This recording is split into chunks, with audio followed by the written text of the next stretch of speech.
அனைவருக்கும் வணக்கம். இந்த காணொளியில் உங்களை சந்திப்பதில் பெருமகிழ்ச்சி அடைகிறேன். நம்ம இளமை பெயர் தொடர்பான காணொளியை நம்ம பதிவிட்டிருப்போம். அதுக்கப்புறம் ஒளிமரபுகளை நம்ம பார்க்க போகிறோம். பறவைகளினுடைய ஒளிமரபு விலங்கு 2 பகுதிகளாக பார்க்கக்கூடியதாக இருக்குது. இதில் இருக்கக்கூடிய தகவல்கள் உங்களுக்கு முழுமையாக தெரிந்தால் இந்த காணொளியை ஆன் செய்துவிட்டு ஒரு பேப்பரும் ஒரு பேனாவும் எடுத்துக்கோங்க. அதில் நம்ம படிக்கக்கூடிய பெயருக்கு இப்போ பறவைகள் நான் படிக்கிறேன் அப்படின்னா அதை நேராக உங்களுடைய நோட்டில் அதற்கான விடையை பதிவு பண்ணக்கூடியதாக இருக்கணும். தெரியாத நபர்கள் இதை முழுமையாக பாருங்கள்.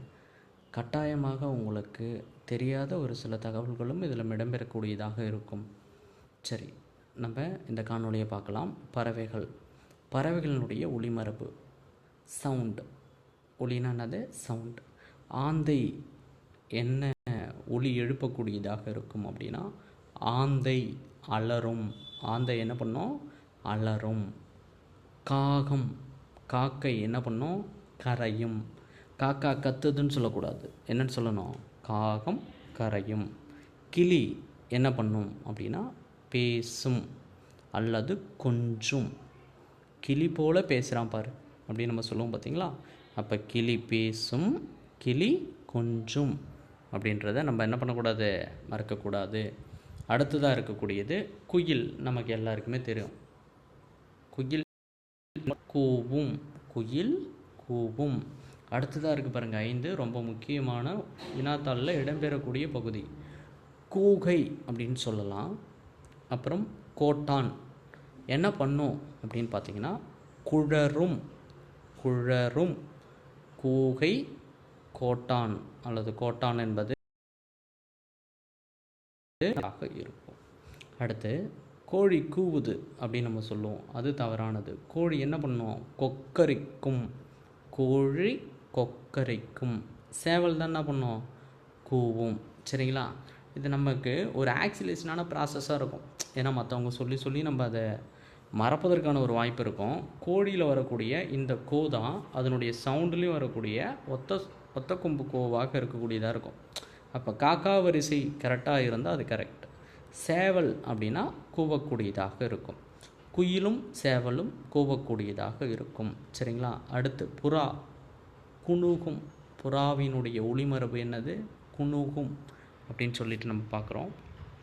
அடுத்து இது எல்லாமே நமக்கு நல்லாவே தெரியும்.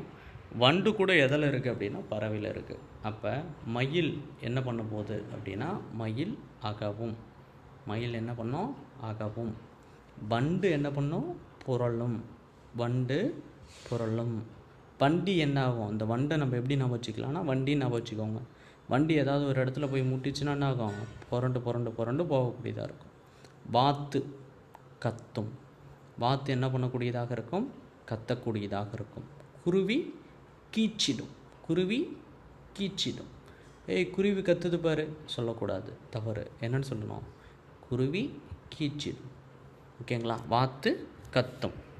சரி, இது பறவைகளுக்கான ஒளிமரபை பார்த்தோம். அடுத்து விலங்குகளுக்கான ஒளிமரபை நம்ம பார்ப்போம். வினாக்கள் ரொம்ப முக்கியம். ஆடு கத்தும். ஆடு என்ன ஆகும்? கத்தக்கூடியதாக இருக்கும். ஆடு கத்துது பாரு, என்னன்னு பாரு அப்படின்னு சொல்லுவாங்க பார்த்தீங்களா? கரெக்டாக பயன்படுத்தக்கூடியதாக இருக்குது. எருது எக்காலம்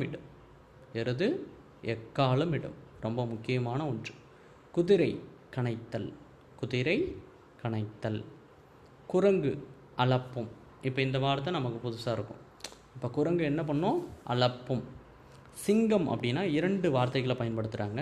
சிங்கம் முழங்கும், அப்படி இல்லைன்னா கர்ஜிக்கும். கர்ஜனை எப்படி இருக்குது? சிங்க கர்ஜனையாக இருக்குடா அப்படின்னு நம்ம சொல்லலாம். ஒருத்தன் சத்தம் போடுறப்ப அதான் சிங்கம் கர்ஜிக்கும் அல்லது முழங்கும். நரி ஊளையிடும். இதெல்லாம் நமக்கு நல்லாவே தெரியும். அடுத்து பாருங்கள், புலி உரும்பும். பூனை என்ன பண்ணும் அப்படின்னா சீரும். இங்கே புலி சீரும்னு எழுதிடக்கூடாது. அப்போ எது சீரக்கூடியதாக இருக்கு? பூனை சீரும். யானை பிளிரும். எலி எலி இருக்குது பார்த்தீங்களா, அந்த சவுண்ட் எப்படி இருக்குமா, கீச்சிடக்கூடியதாக இருக்குமா. எலியினுடைய சவுண்டு என்னவாக இருக்குமா, கீச்சிடக்கூடியதாக இருக்குமா. பசு கத்தும், பசு என்ன பண்ணோம், கத்தும், மா அப்படின்னு சொல்லிட்டு அது கத்தக்கூடியதாக இருக்குது. அடுத்து பன்றி பாருங்கள், பன்றி உரும்பும், பன்றி உரும்பும். அப்போ புலியும் பன்றியும் என்னவாகக்கூடியதாக இருக்கு, உரும்பக்கூடியதாக இருக்கு. நாய் குரைக்கும், நாய் போல் குலைக்காத அப்படின்னு நம்ம சொல்லுவோம் பார்த்தீங்களா. அப்போ நாய் குரைக்கும், இதை சரியாக எழுதுறதுக்கான வாய்ப்புகள் அதிகமே. அடுத்து பாருங்கள், கழுதை, கழுதை அப்படின்னு நம்மளை திட்டுவாங்க பார்த்தீங்களா, அந்த கழுதை என்ன ஆகும் அப்படின்னா கத்தக்கூடியதாக இருக்கும். கழுதை கத்தும், கழுதையினுடைய ஒளிமரபு என்னது, கத்தும் அப்படின்றது. அடுத்து பாம்பு சீரும், பாம்பு போல் என்ன பண்ணாத, சீராத என்கிட்ட அப்படின்னு ஒரு சில தகவலை சொல்கிறாங்களா. இப்போ பாம்பு சீரும். சரிங்களா, சரி. இதில் உங்களுக்கான ஒரு சின்ன கமெண்ட் செக்ஷனில் ஒரு சிறிய வேலை, எந்த விலங்குலாம்